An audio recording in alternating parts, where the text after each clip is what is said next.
The head of the parliamentary committee investigating fake news has accused Cambridge Analytica and Facebook of misleading MPs in testimony, after the Observer revealed details of a vast data breach affecting tens of millions of people. After a whistleblower detailed the harvesting of more than 50 million Facebook profiles for Cambridge Analytica, Damian Collins, the chair of the House of Commons Culture, Media and Sport Select Committee, said he would be calling on the Facebook boss, Mark Zuckerberg, to testify before the committee. He said the company appeared to have previously sent executives able to avoid difficult questions who had claimed not to know the answers. Collins also said he would be recalling the Cambridge Analytica CEO, Alexander Nix, to give further testimony. Nix denied to the committee last month that his company had received any data from his firm, GSR. He said, "We will be contacting Alexander Nix next week asking him to explain his comments."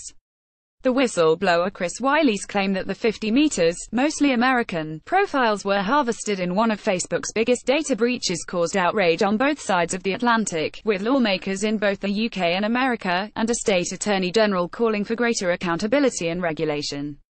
Wiley said the personal information was used to build a system to influence voters. "We need to hear from people who can speak about Facebook from a position of authority that requires them to know the truth," Collins said. "Someone has to take responsibility for this. It's time for Mark Zuckerberg to stop hiding behind his Facebook page." Shortly before the story broke, Facebook's external lawyers warned The Observer that it was making false and defamatory allegations and reserved Facebook's legal position.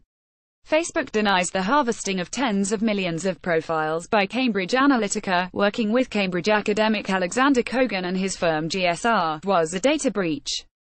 The tech giant also suspended the whistleblower Chris Wiley from the platform pending further information over misuse of data, along with his former employer Cambridge Analytica and its affiliates, and the academic they worked with, Alexander Kogan.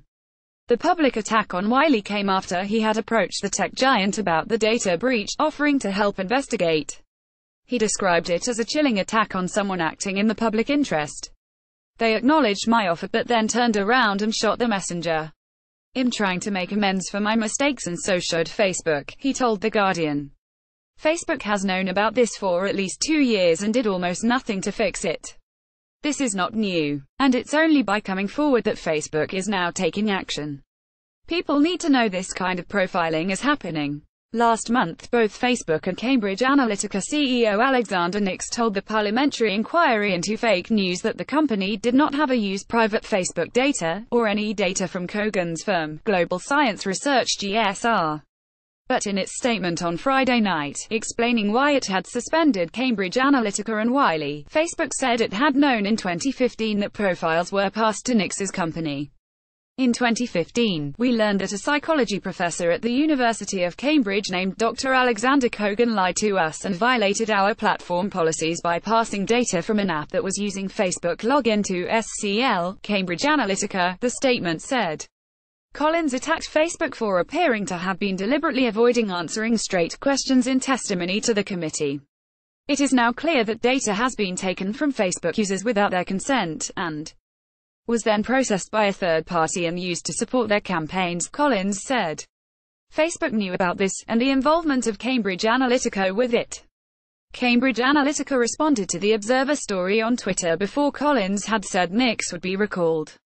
"We refute these mischaracterizations and false allegations," it said. Reality check: Cambridge Analytica uses client and commercially and publicly available data. We don't use or hold any Facebook data, the company said. "When we learned GSR sold us Facebook data that it shouldn't have done, we deleted it all. System-wide audit to verify